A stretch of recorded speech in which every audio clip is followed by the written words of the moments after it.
gentlemen, family, believers, skeptics, and seekers, I came here to tell you something urgent today. Not just important, not just inspiring. I'm talking about something that shakes the very foundation of your soul. The last rapture sign just appeared. And whether you believe in prophecy or not, whether you've been watching the skies or just watching your phone, something inside you knows it. You can feel it. There's a shift. There's a tremble. There's a countdown you can't hear with your ears, but you can feel it in your spirit. We are not living in ordinary times. No, we are living in the edge of eternity. And there's no more time to play, no more time to delay, no more time to procrastinate your purpose. Let me ask you something. Have you been living like you've got time? Because that's what we all do, isn't it? We put it off. The dream, the apology, the step of faith. We say, one day I'll get right. One day I'll get serious. But we don't realize one day becomes never. Let me remind you, the last sign just appeared. This isn't the time to be passive. This is the time to prepare. I'm not here to scare you. I'm not here to entertain you. I'm here to wake you up because you've got a calling that can't afford to look around. The signs are no longer subtle.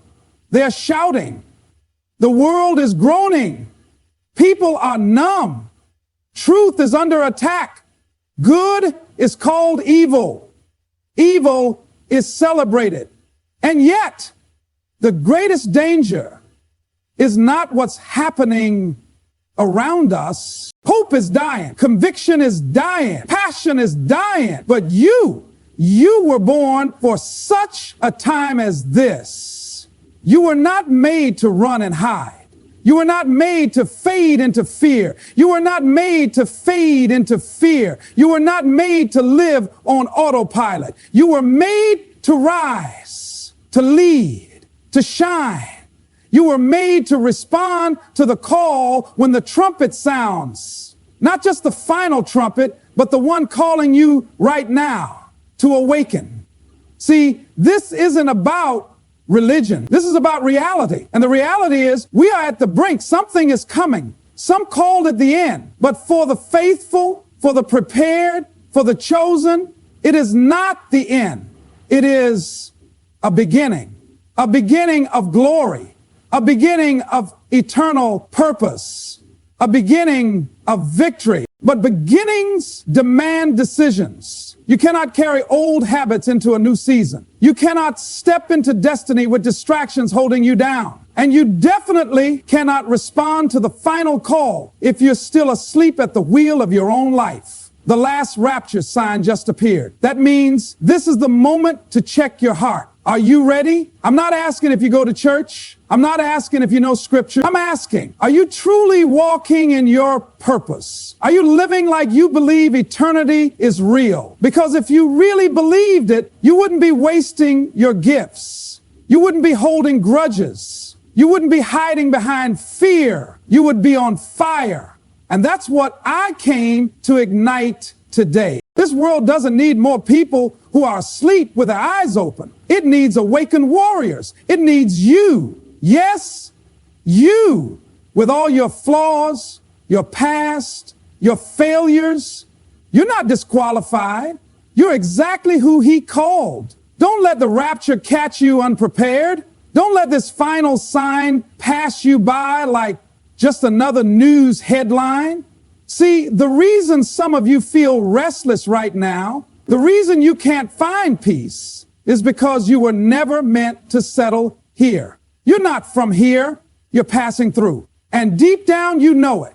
That's why nothing here satisfies. That's why the money didn't fix it. That's why the relationship didn't fill it. That's why the success didn't silence the emptiness. Because you were made for more. And that more is knocking. That more is calling. That more is coming soon. So how do you prepare? You don't just wait, you work. You don't just hope, you hustle for heaven. You get your house in order. You get your life in alignment. You speak truth when it's hard.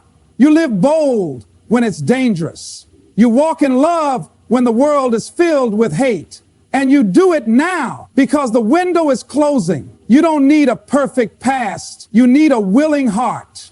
You don't need a stage. You need obedience. You don't need the crowd's approval. You need divine conviction. You were chosen to stand in this hour. You were chosen to rise above the noise. You were chosen to live with urgency. And if the last rapture sign just appeared, you better believe your next decision matters more than ever before.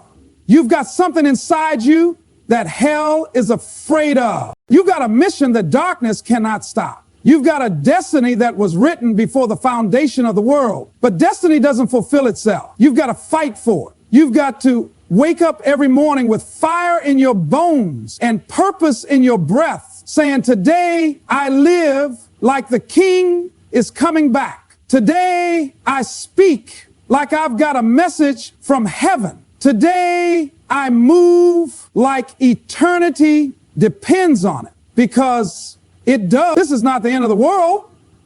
It's the birthing of the kingdom.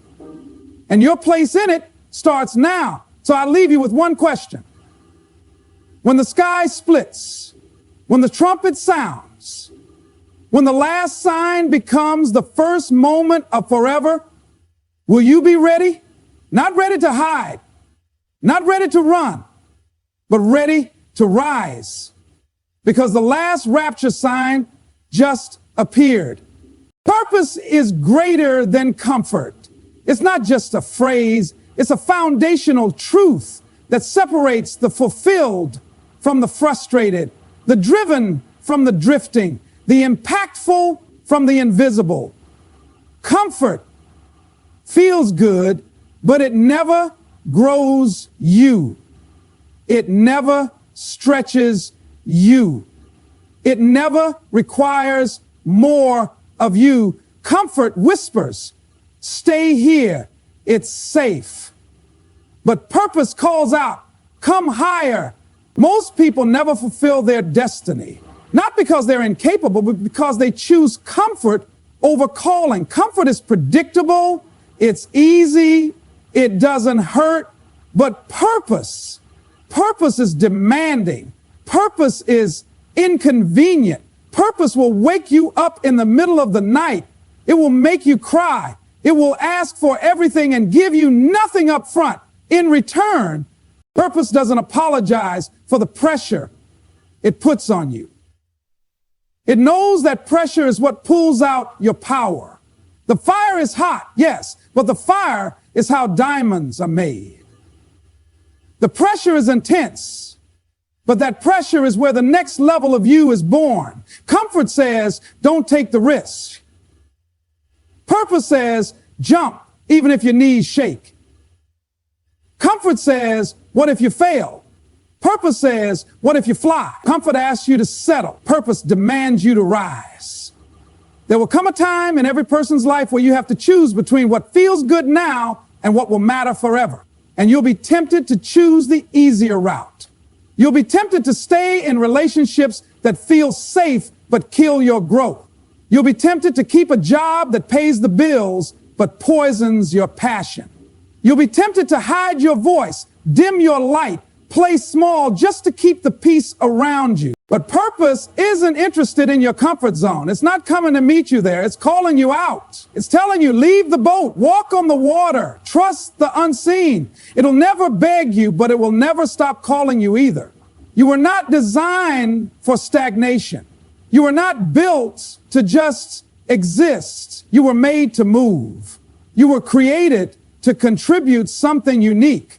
And that contribution isn't found in ease. It's forged in fire. The calling that's been placed on your life doesn't come with a soft pillow and a cozy blanket. It comes with warfare, resistance, and trials. But it also comes with legacy, impact, and eternal reward. Too many people want the crown without the cross. They want the harvest without the planting. They want the results without the obedience. But purpose doesn't work that way. Purpose requires you to get uncomfortable. It requires sacrifice. It requires you to keep going even when you're tired, even when nobody claps, even when it looks like nothing's working, because purpose is bigger than the moment. It sees beyond what your eyes can see. It's connected to something eternal. That's why it doesn't always make sense in the short term. Purpose is playing chess, while comfort is still playing checkers. Comfort reacts to pain. Purpose endures through it. Every great leader, every world changer, every voice that shifted history had to confront this very battle. The battle between what's easy and what's necessary, between what makes them feel good now and what makes them fulfill their assignment. Purpose will isolate you. It will separate you. It will make you look crazy. It will demand that you leave the crowd and walk a lonely road. But that lonely road, that's where the anointing is crushed. That's where the anointing is crushed. That's where the power is birthed. And no, it's not glamorous. No, it doesn't always come with applause, but it comes with alignment. It comes with clarity. It comes with peace that surpasses all understanding. Because even when everything around you feels chaotic, deep down you know, I'm doing what I was born to do. Comfort will never give you that. It can't. All it can give you is numbness, mediocrity, and regret. It keeps you entertained, but never empowered. It keeps you busy, but never fruitful. It keeps you connected to the familiar while robbing you of the future. You can't have both. You can't chase comfort and expect to live out your calling. You'll have to choose. And every day, in big ways and small ways, life gives you that choice again. Do I shrink or do I stand? Do I complain or do I create? Do I stay in what I know or do I step into what I was made for? You'll never know your true strength until you step away from what's safe. You'll never know your true voice until you stop echoing everyone else. You'll never see the fullness of your purpose until you stop protecting your comfort. The world doesn't need another comfortable person. The world is desperate for people who are willing to burn for something eternal. People who say, even if it costs me everything, I will not settle. Even if I have to walk alone, I will not quit. Even if it's uncomfortable, I will stay obedient to the call on my life, because that's where the shift happens. That's where breakthrough begins. That's where you stop existing and start truly living. Faith moves faster than fear. It doesn't wait for proof. It doesn't ask for guarantees, and it doesn't consult your past before it steps into your future. Faith isn't passive. It doesn't sit around hoping things will change. Faith is movement. It's bold. It's aggressive. It's forward thinking. It moves even when the facts say stop. It runs when fear says freeze. It acts when fear analyzes. It builds when fear breaks down. It trusts when fear trembles. Fear is loud. Fear is convincing. Fear loves logic, loves evidence, loves control. Fear wants you to pause, to doubt, to stay put. Fear will show you every reason why it won't work, every way it could fail, every voice that told you you're not enough. But faith only needs one reason, because God said so. And that's enough. That one reason outweighs 1,000 doubts. Faith moves in the dark. It doesn't need the full picture to make a decision. It doesn't need all the steps to take the first one. Faith doesn't ask for signs. It becomes the sign. Fear waits for the storm to pass before stepping out. Faith walks into the storm and speaks peace to the wind. Faith doesn't deny the storm, it dominates it. Every great breakthrough starts with a moment where someone chooses faith over fear. Not because they weren't afraid. No, they were scared. They were uncertain, but they chose to move anyway. They chose to believe. that what was in front of them was not bigger than what was inside them. And that's what separates the ordinary from the extraordinary. The ability to move while afraid. Fear paralyzes. It convinces you that movement is dangerous. It whispers worst-case scenarios. It shows you pictures of defeat before you've even tried. It creates giants out of shadows. But faith shrinks giants. Faith doesn't need size. It needs conviction. Fear tells you to stay in the boat. Faith says, walk on water. Some people are waiting for the fear to leave before they move. But that's not how it works. Fear won't leave until you confront it. Fear won't step aside until you decide to step forward. Faith moves faster than fear, not because fear disappears, but because faith refuses to be delayed. Faith is urgent. It understands that destiny won't wait. It understands that obedience is time sensitive. When God says move, faith doesn't ask how, it just goes. Faith is not blind, it sees differently. Fear sees obstacles, faith sees opportunities. Fear sees what's missing, faith sees what's possible. Fear looks at the facts, faith listens to the promise. And here's the truth, the facts may be real, but they're not final. Faith walks beyond the facts. It looks at a closed door and still knocks. It looks at a dead dream and still believes in resurrection. You can always tell who's operating in fear and who's moving in faith. Fear protects, faith releases. Fear retreats, faith advances. Fear hoards, faith gives. Fear says, let me play it safe. Faith says, let me step into the unknown. And the unknown is where the miracle lives. The unfamiliar is where destiny is forged. The uncomfortable is where transformation happens. Faith is a force. It's not soft. It's not gentle. It's aggressive. It pulls the future into the now. It declares what isn't as though it already is. It moves mountains not because of its size, but because of its source. Faith knows where it came from. It knows who it belongs to. It doesn't rely on the outcome. It relies on the one who gave the word. You don't need more time. You don't need more confirmation. You don't need another sign. You need to move, because while fear calculates, faith accelerates. Fear builds walls. Faith builds bridges. Fear rehearses failure. Faith rehearses the promise. Faith is forward motion. It is constantly pushing through limitation, through delay, through resistance. People often pray for more faith, but they don't realize faith grows through movement. Faith expands as you walk. It strengthens under pressure. It develops through obedience. The more you move, the more you believe. The more you believe, the less fear can hold you. You don't outthink fear. You outmove it. The moment you move by faith, heaven moves with you. Doors start opening. Provision shows up. Strength you didn't know you had rises up. But none of it happens while you're standing still. The momentum doesn't start until your foot leaves the ground. The Red Sea didn't part until Moses stretched out his hand. The walls of Jericho didn't fall until the people marched. Peter didn't walk on water until he stepped out of the boat.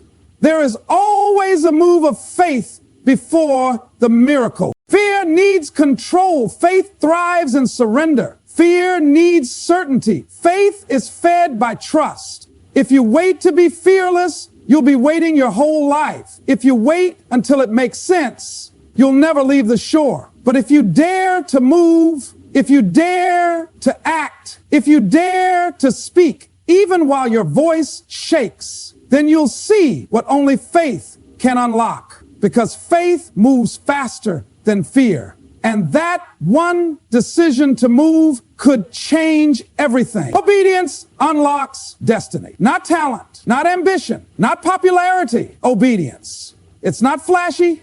It doesn't always get applause, but it's the key that opens doors talent can't reach and breaks chains ambition can't touch. Obedience isn't about doing what feels good. It's about doing what's right, even when it costs. It's about responding when the call doesn't make sense, when the timing seems wrong, when the details are missing. Obedience doesn't wait for clarity. It moves on command. Destiny doesn't come wrapped in comfort. It comes wrapped in instructions. And instructions don't always look like opportunities. Sometimes they look like inconvenience. Sometimes they feel like sacrifice. Sometimes they lead you into places that don't match your idea of progress. But every time you obey, you're aligning yourself with something eternal. You're stepping into a flow that's bigger than you, that existed before you, that was designed for. You don't need to understand the full picture to obey the first instruction. Too often we delay our destiny because we demand details before movement. We want the outcome before the obedience. But that's not how heaven works. The breakthrough is often hidden behind a single act of surrender. And until that step is taken, the door stays closed, not because you're not qualified, but because obedience is the currency of trust. When you obey, you're saying, I trust the one who gave the word more than the logic in my head. Obedience is tested in the small things, the quiet things, the things nobody sees, the moments where nobody's watching. It's in the whisper that says, forgive them even though they hurt you. It's in the nudge that says, give even when it stretches you. It's in the conviction that says, speak even when your voice shakes. These aren't random tests. They are divine invitations. Every act of obedience is a seed, and every seed has a harvest. But you don't get to pick the harvest if you refuse to plant the seed. People miss their moment not because they weren't capable, but because they weren't willing. Willing to obey when it was hard. Willing to say yes when it was uncomfortable. Willing to move when it was risky. Destiny is not stumbled upon. It's revealed through alignment. Alignment doesn't come through emotion. It comes through obedience. Emotion is unstable. It fluctuates. Obedience is consistent. It keeps walking even when the fire gets hotter. It keeps building even when the critics get louder. It keeps believing even when the results are delayed. You can pray for favor, but favor follows obedience. You can fast for breakthrough, but the breakthrough is tied to the instruction you keep ignoring, the assignment you haven't picked up, the step you haven't taken. Obedience is what activates what's been prepared for you. The opportunity is already there. The provision is already there. The path is already laid out. But the key is still in your hand, and that key is obedience. You can't obey halfway and expect full blessing. Partial obedience is still disobedience. Delayed obedience is still disobedience. Ignoring the instruction and calling it timing is disobedience. What has God told you to do that you haven't done? Who has He told you to forgive? What risk has He told you to take? Where has He told you to go? Obedience rarely makes sense at first.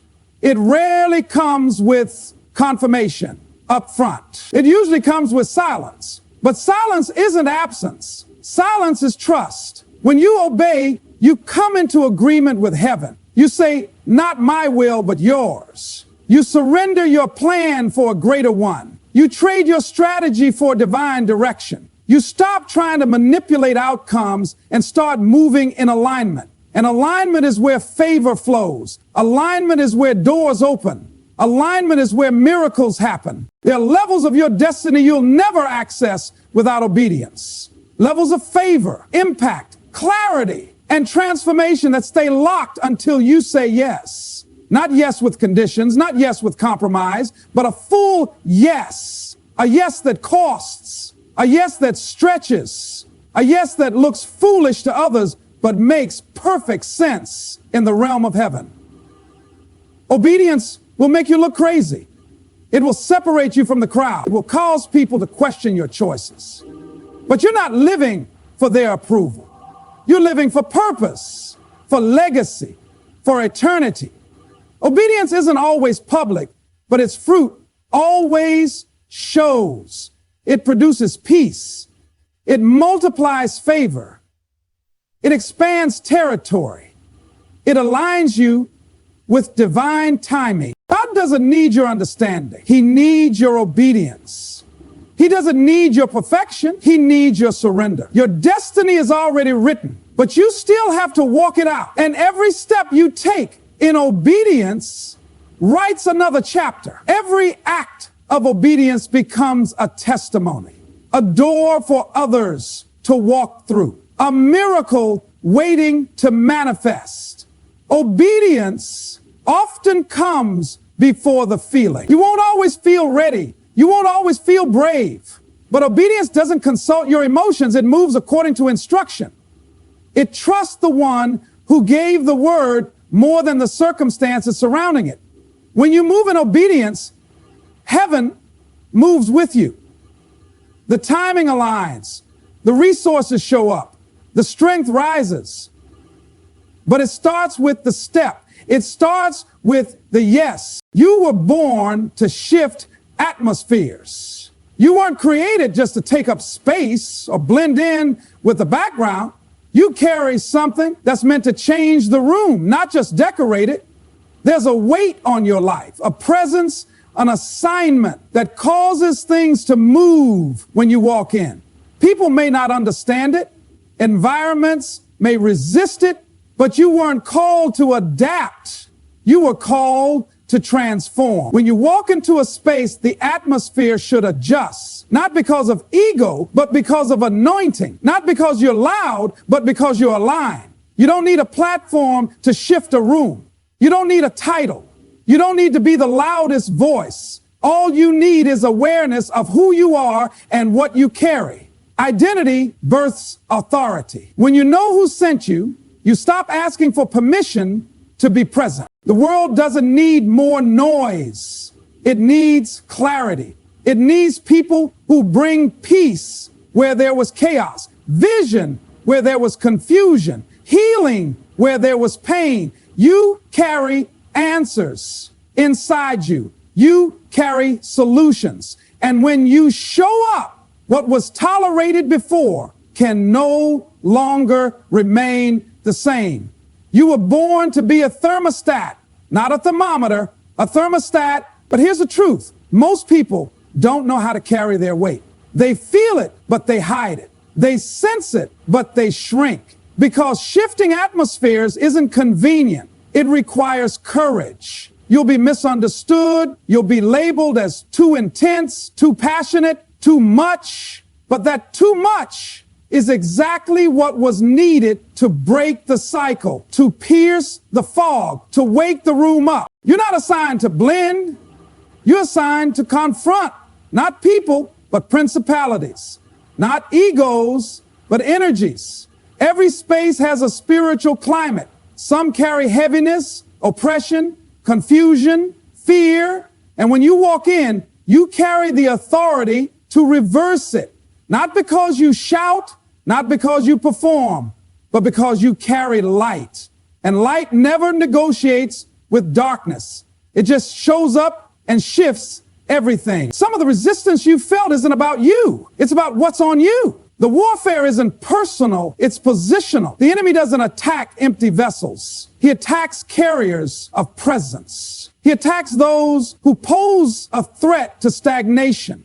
He doesn't mind when you show up quietly. But the moment you open your mouth, the moment you step into your assignment, things start shaking. Shifting atmospheres doesn't start in public. It starts in private.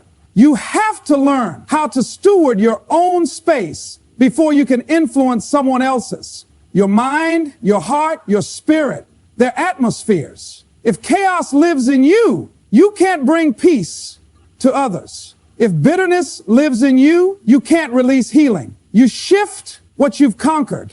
You carry what you've cultivated.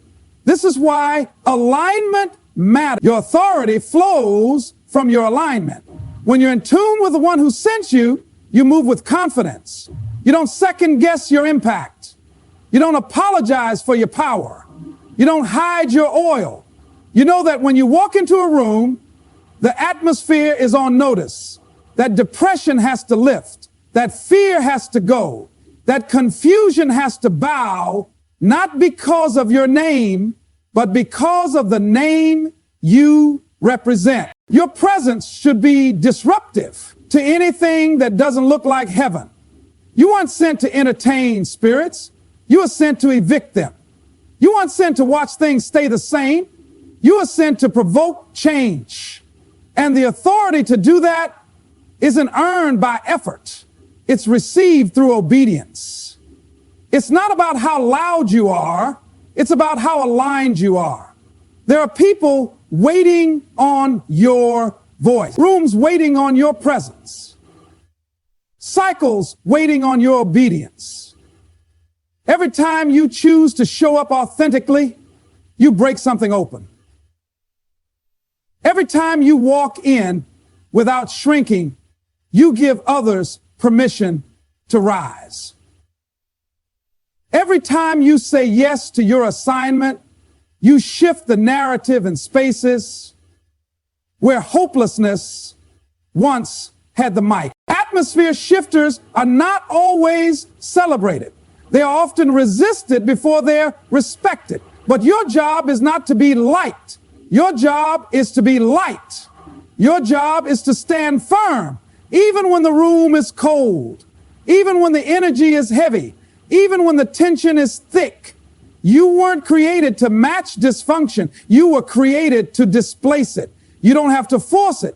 You just have to be faithful. The shift happens not because you strive, but because you show up in truth. Your presence is prophetic. Your steps are strategic. Your life is a message, and that message carries weight. The kind of weight that breaks chains, that silences confusion, that awakens what's been asleep. To shift an atmosphere is to interrupt what's familiar and release what's divine. It's to bring something heavenly into the earthly. It's to cause people to feel what they didn't know they were missing. And you don't need a crowd for that. You just need to be willing to carry the assignment, even when no one sees it, even when it costs you, even when the room resists it. Because once you understand that your presence is a weapon, you stop shrinking to make others comfortable. You stop walking into rooms hoping not to be noticed. You stop letting fear dictate how you move. You stop waiting for the atmosphere to shift before you speak. You speak, and then the atmosphere shifts. Your pain has a prophecy. That ache you carry, that weight you battled in silence, that storm you survived, it's not meaningless. It's not random. It didn't show up just to break you. It came to build something in you that comfort never could. Pain is a tool in the hands of purpose. It digs deep. It exposes what's hidden. It stretches what's limited. And in that process, something sacred begins to rise. Not just survival, but prophecy. A declaration that what tried to destroy you will become the very thing that defines your destiny. Pain doesn't speak the language of convenience. It speaks the language of transformation. It rewrites your story line by line until everything in you starts to sound like purpose. The nights you cried, the moments you questioned your worth, the seasons you felt buried under the weight of life. They were seeds, seeds of fire, seeds of resilience, seeds of revelation. And now those seeds are pushing through the soil of your struggle, announcing that what was meant for evil is turning for good. There's a sound inside your pain, a message, a call. And once you learn to listen, once you stop resisting it and start reading it, you begin to realize that your pain is prophetic. It's pointing you towards something. It's pulling you into alignment. It's marking you for impact. It doesn't feel like it in the moment. In the moment, it feels like isolation, like silence, like God forgot. But underneath the silence is strategy. Beneath the tears is training. Inside the ache is anointing. The deepest oil flows from the deepest wounds. And the kind of authority that shakes rooms isn't formed in comfort, it's forged in fire. That fire you went through, it wasn't to destroy you, it was to prepare you. For every tear, there's a territory. For every battle, there's a blessing. The pain you carry has permission to speak, not just to you, but through you. Your pain carries a voice that will reach people logic never could. There are people connected to your scars. They don't need your perfection. They need your testimony. They don't need a version of you that has it all together. They need to see the cracks and the beauty that lives inside them. Because your scars aren't signs of failure. They're signs of survival. They say, I made it. They say, I still believe. They say, even here, there's purpose. Pain becomes prophecy when you stop hiding it and start harnessing it